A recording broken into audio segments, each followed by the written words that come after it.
बात उस जमाने की है जब एक देश पर एक राजा राज किया करता था। राजा बहुत ही समझदार और अक्लमंद था, पर वो अभी तक कुंवारा था क्योंकि उसे अपने पसंद की लड़की नहीं मिल रही थी। मंत्री, तुम्हें जो काम दिया गया था, क्या तुमने उस काम को संपन्न किया? माफ कीजिए महाराज, हमने पूरा राज्य ढूंढ लिया, मगर हमें ऐसी लड़की कहीं नहीं मिली। कोई बात नहीं मंत्री, मगर तुम अपनी तलाश को जारी रखो और हो सके तो आसपास के कई और राज्य में ढूंढो। क्या पता हमें हमारी पसंद की पत्नी मिल जाए। जी महाराज।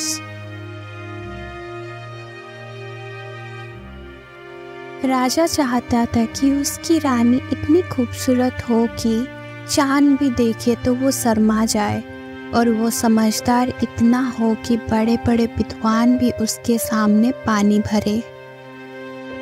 उसके मंत्री ने अपने कुछ खास दूतों को बोला कि ऐसा लड़की कहीं पर भी मिले तो तुरंत खबर लेकर आओ, मगर कई सालों के तलाश के बाद भी कोई ऐसी लड़की ना मिली, क्योंकि जो लड़कियां अक्लमंद और समझदार थी वो खूबसूरत नहीं थी, और जो खूबसूरत थी उनमें अकल की कमी थी।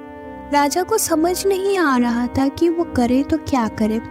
उसे दिन रात यही चिंता रहती थी कि उसके बाद उसके राजगद्दी का वारिस कौन बनेगा। महाराज, अगर बुरा ना माने तो मैं आपसे एक बात कहना चाहता हूँ। ठीक है मंत्री, बोलो, तुम कहना क्या चाहते हो? महाराज, अगर मेरी मानो तो आप एक गरीब आदमी के भेष बनकर एक राज्य से दूसरे राज्य घूमे, फिर हो सकता है कि कोई लड़की आपको पसंद आ जाए। राजा को वो वजीर की सलाह बहुत ही पसंद आई। उसने एक गरीब आदमी का भेष बनाया और महल से निकल गया। अभी वो राज्य के बाहर निकला ही था कि उसे एक किसान मिला जो कि अपने गांव जा रहा था। भाई, अगर तुम मेरे साथ चलना पसंद करोगे तो मैं भी तुम्हें सवारी पर बिठा लूंगा।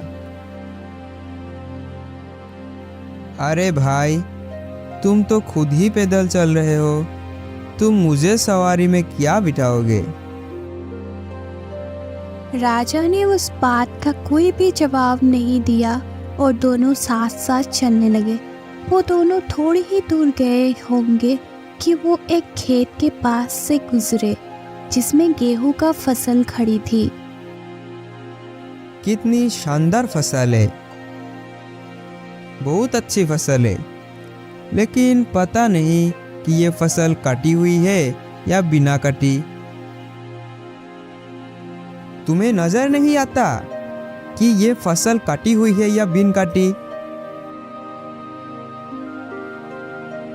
मेरे भाई, बहुत सी चीज ऐसी होती है जो होती कुछ और दिखाई कुछ और देती है।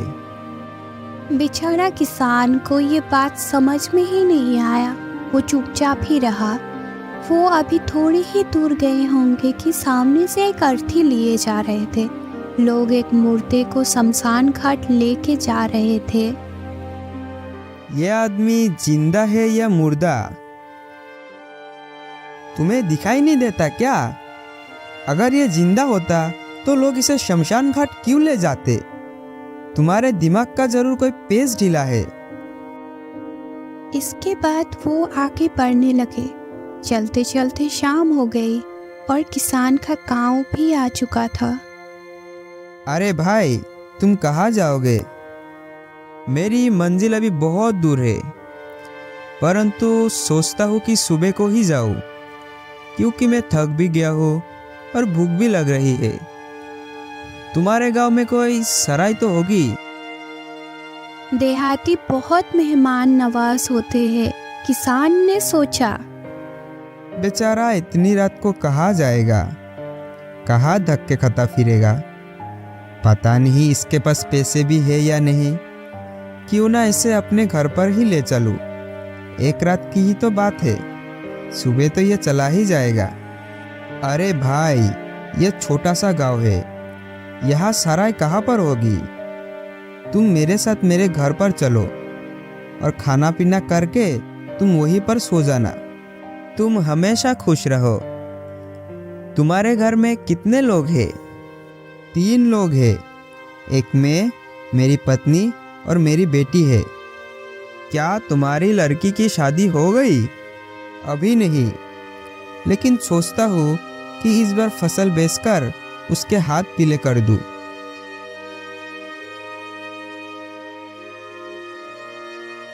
इतने में वो दोनों किसान के घर पहुंच चुके थे। किसान ने अपने घर का दरवाज़ा खटखटाया। किसान की पत्नी बड़ी ही बेचैनी से उसकी राह देख रही थी।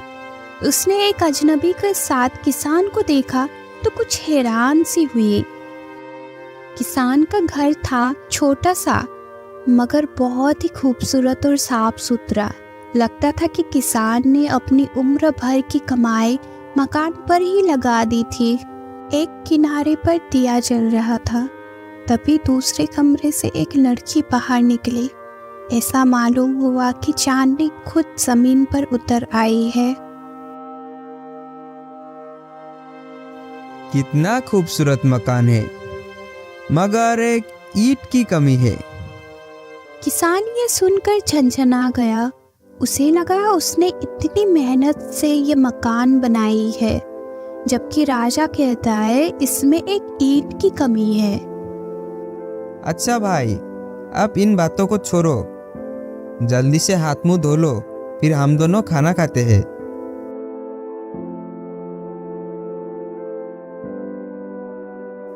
रात का खाना खाने के बाद मैं कुछ देर तक टहला करता हूँ।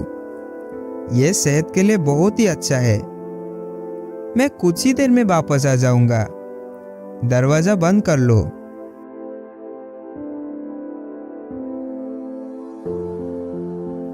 बड़ा ही अजीब आदमी है। रास्ते भर बड़ा ही आनसान बातें करते आया कि मेरा दिमाग ही खराब हो गया।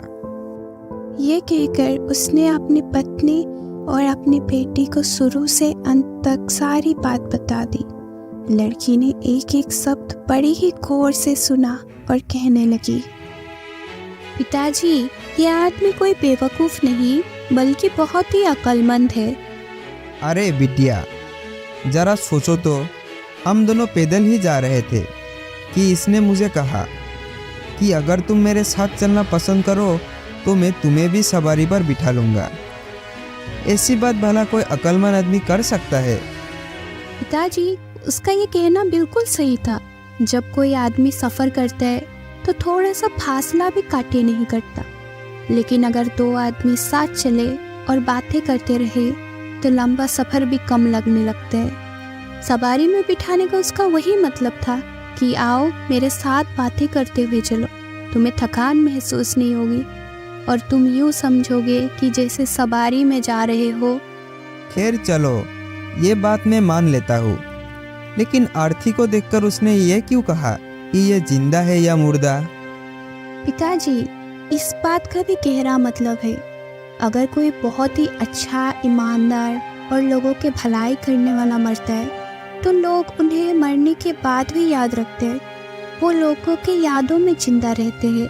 लेकिन इसके अलावा जब दूसरे लोग मरते हैं तो लोग मरने के बाद उन्हें भूल जाते हैं। उसका पूछने का वही मतलब था कि मरने वाला इंसान किस तरह का इंसान था। लेकिन इसने खरी फसल को देखकर ये क्यों पूछा कि कटी हुई है या बिन कटी हुई? बात ये है पिताजी, कुछ किसान फसल को काटने से पहले ही उसे बेच देते हैं। हो सकता है उस खेत के मालिक ने अपना फसल बेच दी हो। इस हालत में तो फिर उस खेत का फसल कट ही चुकी है और उसने फसल का दाम भी वसूल कर लिया है। हो सकता है बेटी, तुम्हारी ये बात भी ठीक हो, लेकिन इसने मेरे मकान के बारे में ये क्यों कहा कि मकान तो बहुत ही खूबसूरत बना है, लेकिन इसमें एक ईंट की कमी है? पिताजी, ये बात उसने इस मकान के बारे में नहीं कहा, उसने मेरे बारे में कहा। मेरा आगे का एक दांत टूटा हुआ है और जब मैं बात करती हूँ तो ये साफ दिखाई देता है। मकान में हूँ और ईंट मेरा दांत है। उधर राजा असल में सैर करने में नहीं गया था, वो तो दरवाजे पर ही खड़ा उनकी बातें सुन रहा था। लड़की ने जब अपनी बातें खत्म की तब राजा ने दरवाजा खटखटाया। अरे भाई, तुम तो कोई बहुत ही पहुंचे हुए विद्वान मालूम होते हो। हम इस राज्य की राजा है। ईश्वर का धन्यवाद है कि जिस तरह की पत्नी हमें चाहिए थी वो आज हमें मिल गई है। ये कहकर राजा ने अपनी कमर में बांधी हुई एक थैली खोला, उसमें से सोने का मोहर निकाला और वो किसान को देते हुए कहने लगा, इन मोहरों से अपनी लड़की के लिए कपड़े और गहने बनवाओ। ठीक 1 हफ्ते बाद हम बारात लेकर आएंगे। फिलहाल हम महल वापस जा रहे हैं। किसान और उसकी पत्नी हैरानी से एक दूसरे का मुंह देख रहे थे। उन्हें समझ में नहीं आ रहा था कि ये सपना है या हकीकत। किसान अपने बेटी का राजा के साथ विवाह के लिए राजी हो जाता है और राजा को भी अपनी मनपसंद लड़की मिल जाता है।